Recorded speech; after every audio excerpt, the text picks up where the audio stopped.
test it out. And you battle it down, and then they're going to find you guilty anyways, and then you're going to say, is this a real court? And then they're going to have to, on the record, if they say it's a real court, they're done. See what I mean? Because you can hem them in too. Yeah. Right? You can say, this is a traffic court, so where is that? Is that criminal or civil? Once you ask that question on the record, they got a real problem. So that's why if you watch a lot of those DVDs, it's not that interplay. And what happens is, remember, this guy's a guy who's studied. So he's like, holy shit, because if he doesn't answer, then that's acquiescence. See what I mean? So there's all these games that are going on. So then you ask them a little question. Where did you get your jurisdiction from? Someone down the line, when you ask that question, when his brother goes through it and says, well, jurisdiction was asked, you have to produce jurisdiction once it's asked. That's a law. So if you never produce that, then all of a sudden you're not even in court. Yeah. Right? So then if he continues on with that, then he can now be held guilty. So then what happens is they go back afterwards and read this transcript and go, holy shit, you gotta get rid of this one. This is too hot. Yeah. And then what'll happen is you show up to court and they're like, you're like, I'm here for this case. What case? But I'm here for the case. Here. What case? We don't know what case you're talking about. There's no case here. Right? But remember now, they've taken a day off work. You've taken a day off work, right? But remember, their work is screwing you. Right? That's why our best thing is not going in there. To screw them. And that's why... Because if we're not in there, then they got no job. Right? And that's why then it says, the backing of this too is that why we as Moors are law, we stand for the law. Yeah. Because we stand for what's right. So really, even though it's wrong to jaywalk, though everyone's jaywalking, we're going to try not to jaywalk. See what I'm saying? Because then again, the other part is that they're profiling us. Right? Because really, this is our place. So what they're trying to do is they're trying to then keep getting us all, and that's what they've been doing. That's what the whole profiling game is about. They're profiling the landlords under a guise of you owning the land, but you're not knowing that you're owning the land, and you're pretending to be something that you're not. So we're really cleaning up the garbage. That's their mindset, and then you back it up by coming in there and saying that I am from the King clan of the Scottish people of whatever, or whatever your straw name is. Right? Or I'm giving in a license, which is a contract, you know what I'm saying? So then they've got all these layers that they've got you on. Where do you live? Oh, I live at 175 Eglinton, which is part of their jurisdictional court thing, right? So all of it, it's great. Like, I mean, you know, you're getting to that, but that's what the game is. So the game, what we know, is that you get yourself out of this, and then you have to walk tight, and then you come in, and this is what the Chinese do, right? They get into an area, Chinatown, and then they loosen up. And then they elect their own. If you notice that, you go to Chinatown, it's not an Asian, it's not a European who's representing them. Yeah, it's Asiatic. They have their it's an Asiatic Chinese whoever. So what happens is when they go to court and they're sitting around behind the scenes, they're like, listen, we got 400,000 people in here who are backing me, and we pull out $50 million worth of taxes every year for you. So you leave us the F alone. That's why you go in there and you can go to Chinatown and get booze after hours and go get your DVDs there. Same thing with the Hindustanis. So there's deals being made for those are the sellouts, right? But the Chinese man who comes in and wants to go gambling at 4 in the morning, he goes to his little house and goes in there. It's all and they gamble, right? And they got no issues. Right, so that's why the prophet also said, live together. Yeah. Because at the end of that, the manifestation of living together means you've got representation, and that's what's happening down in Jamaica, where the Maroons have a man who's in, and that's why they don't mess with them, because they come in force, right? Whereas we walk out of here tomorrow, and then we're out buying a pair of Jordans, and you know, and not to say that that's what it is, but that's what's been troubling me, and that's the level we have to get to, where we start to really exercise as these other nations who know what's up. Right. Dude, as I said, you know, if you just take it from the Amish, they got a house down, you got about 15 horse wagons, and everyone's all coming out there, and you know what I mean? No license. No license for that. No license for that. So I don't know how we get there, but that's the next step. Because we're here and we're active, and we know, right? But that's, how do we get there? Right? Islam.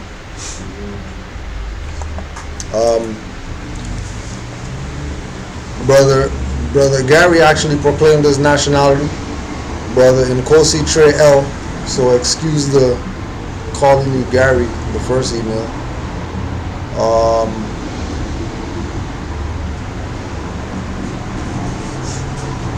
sharing his testimonial, wearing fez testimonial. I went to the barbershop and decided to wear my fez. I usually wear it anywhere I go, and each moment there is always a different experience or reaction. So this particular location was a mall outlet, which is where the barbershop is located. As I walked in and sat down, the first reaction was everyone staring at me. And it was normal because it always happens, but the crowd this time were Hispanic brothers and sisters. When my turn arrived, the Hispanic sister who caught my hair noticed me holding my fez. She immediately suggested I place it on her booth table so it's kept in a clean and safe place. I was a little surprised due to her taking the chance to honor my crown. When she finished, I paid for the service, and out of the blue, this barber stated, "Your hat looks awesome." I simply implied it's not a hat, however, thank you. He continued to say, "I've seen people in Morocco and Libya wear those hats." I said, "Yeah, that's right." Then he smiled and said, "They look like you," bowed and said, "Thank you for your presence." The experience was memorable. I know we are known, but it is deeper than that. I'm glad I am home and back in my proper self, Islam.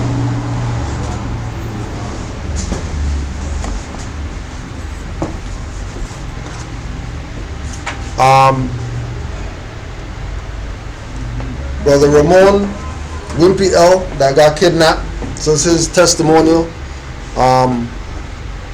May 26, around 1 a.m., pulled over by corporate village of Laughlin, Ohio highwaymen for failing to switch lanes during an emergency stop.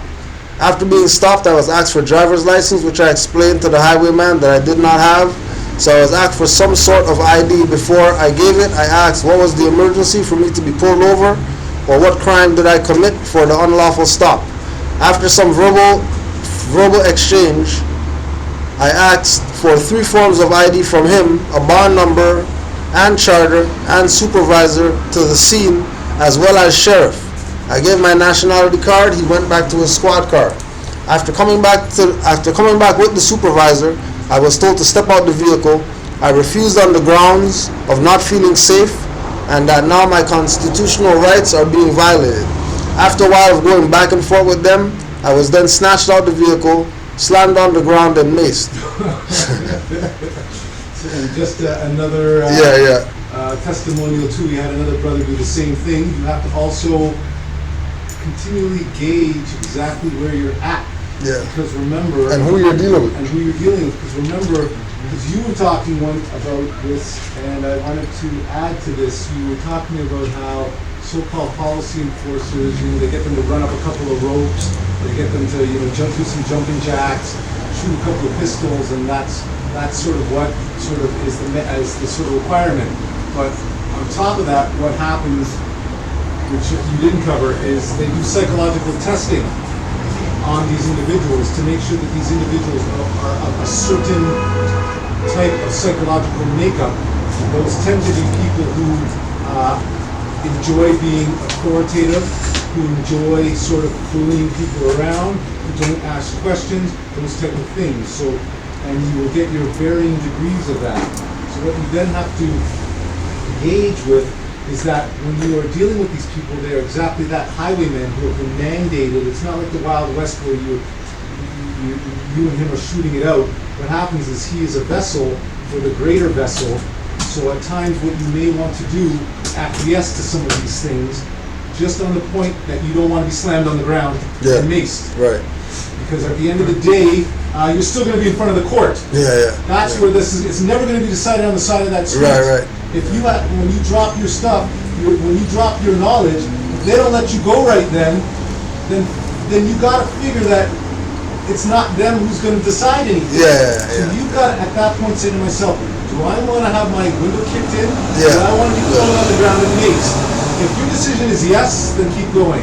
If it's no, because I know I'm going to end up in jail anyways, but I know that it's really in front of that Mason, European Mason, where everything's going to be decided, that is where then I am then going to say, okay, let me get out of this conveyance, let me take my charges, and let me go through that process, minus they're being thrown on the ground and maced. Because the same process is going to happen. Yeah, it's just with or without the ass kicking. With or without the ass kicking. Yeah. And so you have to ask yourself those things. Because 9 times out of 10, you're not going to get the financial recourse that you think you may get from someone. Because they violated. Because they violated you. Because the violation happened well before then. Yeah. So I'm just putting that out there to everyone too, that it's really about the knowledge. If the prophet told you not to even carry a penknife, that was what his statement for that was, that it's not about the physical fight. Yeah. Right, continuing on. After some medical treatment from EMT, I asked if a sheriff had arrived and was told 2 deputies were on scene. I explained who I was and that my constitutional rights were violated and asked what they were going to do about it. One of them said nothing. I go to the station, spoke to the lieutenant sheriff who reported the incident, as well as took pictures of my hand that has cuts and bruises on it. My charges were resisting arrest, obstruction of official business, and 3 traffic violations. They take me to a facility here called Justice Center. Once there, I refused to sign any documents without the use of a red pen, and expressed that the only thing I will sign is release papers and for my personal things back when I leave. Go to a hearing the next morning and told them I will be representing myself. I got 2 $1,000 bonds with 10% on those and 3 bonds. I was placed in a psych ward for so-called evaluation on suicide watch, though explained to the psych on hand that I did not suffer from any mental problems. They wouldn't let me use the phones to make a call to let my family know where I'm at. Yet through the grace of Allah, the protection of the Prophet, I seen someone I knew in there. He made the call for me. I spent 1 day in there, and before I knew it, they were coming to get me, saying, "You are being released." I asked, "Did someone pay the bond?" They said they didn't know. They were just told to come get me and release me. Now when you are being released, you are not told how you are being released. I've in the past had been bonded out and was told that before being released. It usually takes you about 2 or 3 hours to be released. I was out in less than 20 minutes. Praise Allah and honors to the divine Prophet Noble Drew Ali. Now it's time to make them answer for what they did to this Moor. Islam to my brothers and sisters of Canaanland Moors. It's because of you guys as well as RV Bay and good active Moors that I knew how to conduct myself accordingly. Oh yeah, no bond was paid for my release. I can't find the resisting arrest or the obstruction in the system, just the traffic stuff. Islam. And that goes back to what I was saying about the fact that for them to continue on with the resisting arrest and the, what was the other one? Resisting arrest and obstruction. They would then have to imply that him claiming his nationality is an obstruction of justice, when really it's what they did was an obstruction of justice. Right. And then the resisting arrest would have to be resisting arrest on the fact that you were trying to stop some highwaymen from messing with you. So that would be constitutional grounds again. So they're going to drop those things, but remember, you just got your ass kicked, you just got maced, you just ended up in a madhouse or whatever. Madhouse for a while.